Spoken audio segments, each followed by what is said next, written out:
back at Silicon Beach with Benita Motofska, who is the chief sharer and founder of The People Who Share and a global sharing economy expert. Whatever that might mean. Yeah, I mean, tell me, what actually does it mean? Well, I work in the space, the market, the arena known as the sharing economy, and I spend a lot of my time explaining what that means. And it's a socio-economic system built around the sharing of human and physical resources. And it's being seen as causing the biggest shift in society since the Industrial Revolution.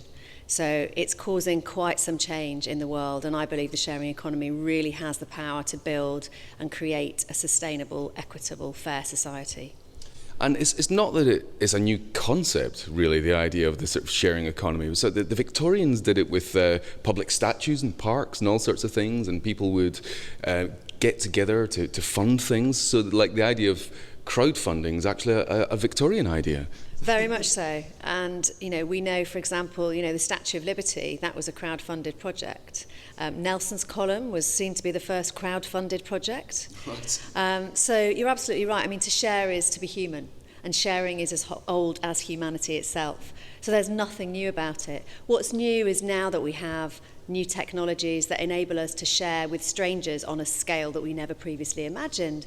And also, we're living in a world where we've caused huge destruction of natural resources, and we need to find a more sustainable economy. And actually, this whole notion of sharing an economy and putting those two words together and creating a system that benefits everybody, where the crowd are able to engage, an economy that is built around people and planet, is something that, in and of itself, that is a new concept as a system. So you've been looking, as part of what you do, you've been looking at crowdsourced creativity. And how exactly is that working? How are people going about doing that? Well, the whole idea that people can come together with people that they don't know, that they can crowdsource ideas, and that people can actually work on projects collaboratively. That could be remotely, or people coming together in co-working spaces, for example, maker spaces. And when you think about it, the whole is greater than its parts. And actually, by people coming together and being able to inspire each other, ignite that creative spark and work together to create something that they could never have created solo. So that whole idea of this more collaborative culture where we unleash that creativity that we all have within each of us as sparked by other people, it's very contagious. So is this really being done on sort of personal projects or passion projects, or are businesses getting involved in this collaborative community as well? Businesses are definitely getting involved, and actually the skills that we are going to need moving forward, business skills that we're going to need, are collaborative skills. So you will be judged as a business by your collaborative advantage. How are you able to partner with other organisations? How are you able to work with other people? This is something that is going to be increasingly, it's a cultural shift that's happening, it's expected. How do you engage with people? How do you engage the crowd in your brand? How do you enable the crowd to help co-create your brand?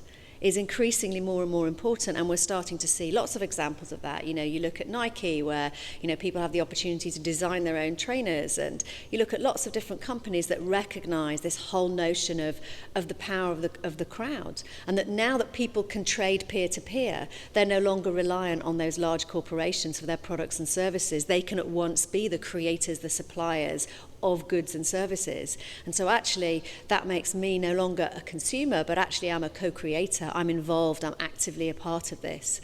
And those brands and those companies that are not able to collaborate actually ultimately will be out of business altogether. So let's talk about getting a group of people to generate ideas and how you go about doing that. Because of course, as open for ideas as looking at the area before coming up with ideas and the area after coming up with ideas, as well as the bit in the middle. How does it work in the process? How do you inspire a large group of people and make them want to get involved? How do you make sure they're coming up with the right kind of ideas? And then how do you select and develop afterwards?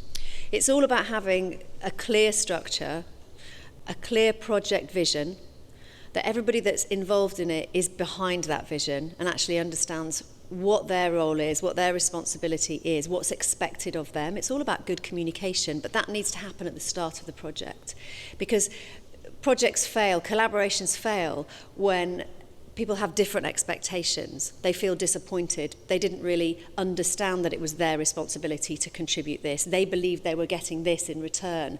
They didn't know that there was a particular schedule, there was a particular structure, what was expected of them. So it's all about having a structure, having clear communication, but having this vision that everybody who is engaged in the project and who's signed up to that project gets behind and believes in. So it's about that kind of belief and that meaning, for it to be a meaningful collaboration. And, you know, we've seen all kinds of examples of projects like this. We're just about to launch the world's first collaborative, crowdsourced accelerator program for social entrepreneurs in the sharing economy. You don't get much more specific than that.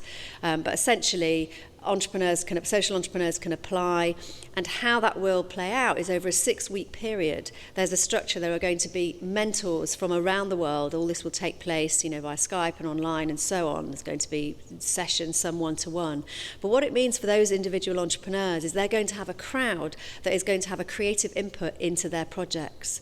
So there will be a crowd business modelling, if you like, that's going to happen for those projects, meaning that you're going to get a number of brains on this that have set up their own businesses, that have been through, you know, the kind of the journeys that an entrepreneur goes through, and they're able to unleash that collective intelligence and that collective creativity to make those businesses far more robust than they ever could be if those entrepreneurs were, you know, continuing on their own path, so to speak.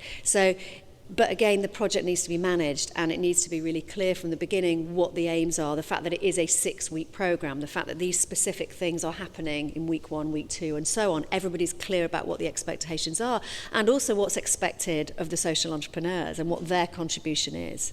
And as long as those things are clearly communicated, then that project will be a success. And we've seen projects like this have been run before, not specifically for the sharing economy and for social entrepreneurs, but we've seen similar projects that have happened and been really successful.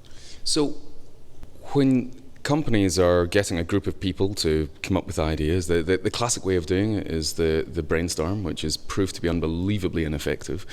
For this kind of collaborative creativity that companies are looking at, is it about getting their staff, or is it about engaging the public? Or is it both?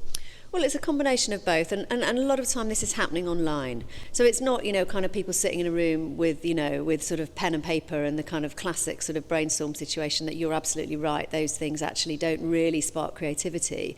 But when people can come to it perhaps in their own time, and actually they're contributing the things that they want to contribute. And you're seeing lots of different, you know, apps that are collaborative apps that enable people to work together. I'm using one at the moment for a collaborative photography project. It's called Trello. And it just means that those that I'm working with on the projects called Generation Share, we are photographing and documenting the people behind the sharing. And we're able to use that tool so people that are not in the same country even are able to contribute to that and come up with ideas, you know, who not only who are we going to photograph, but how are we going to do that? What are some of the kind of creative parameters that we're setting? What is the vision for this book? You know, every kind of aspect of that project, people are able to contribute collaboratively to that. But again, we've got a structure, we've got a platform, we've got an app that we're using that enables. It's a great kind of leveler, because, you know, it's very much about nobody's in charge of this project. Everybody is behind the project, and there's a vision, there's a goal. You know, we've set out, this is what we want to achieve, this is perhaps when we want to achieve it by. But everybody is in it because they want to make that contribution, and also they each have a vision of what they want to get from it. And that's one of the things that we do at the start of the project is we have a project aim, but I have my aim. What does Benita Motofska want to get out of this project? So that everybody involved is very clear. This is the project aim, I'm behind this, but this is also what I want to get from this, and this is what I'm going to contribute. And as long as that's really clear from the start, then it doesn't lead to those situations where it's like, well, I'm doing all the work and you're doing nothing. And it all comes back to good communication. So an example of kind of that approach is the film Iron Sky. I spoke at a conference a couple of years ago with Timo Verne-Solo as the director of the film, and Iron Sky was entirely crowdfunded. and all of the special effects and everything were people donating their skills, because what they got out of it was saying that they were in a released film, and they've got their credits there. An amazing thing for them to do, and everyone knew that they weren't going to make money out of this. What they were doing was they were donating to get involved in this vision. So vision to you is one of the sort of important cores at the centre of creating a collaborative creativity community. It is, and I think also understanding and respecting different kinds of value exchange. So somebody may not be contributing financially, but they're contributing their time, which has a value. They're contributing their skills, their intellect, their creativity, and all of those things have a value. And when we're working and we're co-creating, actually understanding and respecting that I respect your creativity and your skills, and I put a value on that, and acknowledging that's something incredibly empowering for people and important. And all too often, when we have those kind of traditional structures, that sort of control and command, it's based on power, and it's based on a concept that, the person who's up here actually knows far more than the people down here, and you're being told what to do. It's a control and command situation. And actually, it squashes any kind of creativity, because people don't feel that they are valued. And in a sharing economy, and when you're working collaboratively, it's all about how you acknowledge that different form of value. So if we were to give top tips for people in a company who maybe don't do that many creative projects, but they want to look at this idea of collaborative creativity, what would your top tips be for getting started in this and engaging a community? I would certainly say that, first of all, define what it is that you want to achieve and why you want to achieve it. What's the purpose? Be really clear about that. What's the bigger vision? What's driving this? I would definitely recommend using some kind of collaborative platform so that people can freely and easily contribute, so it truly is set up in a distributed way. And there needs to be a structure and a time frame. It's not a kind of open-ended, endless project, because nobody's going to get behind that. There needs to be some kind of momentum behind it. So set a time frame. Make that clear. Perhaps, have people feed into that. How long should we spend on this project? But have a structure and be really clear, and make sure that everybody involved in that project actually determines at the beginning of the project, what do they want to get from this? So it's quite simple, really. It's open, transparent communication and truly collaborative, that nobody is holding this. Nobody owns it. It's about everybody accesses this project, and it truly is it's truly shared. The ownership is truly shared. Benita, thank you so much indeed. You're very welcome. There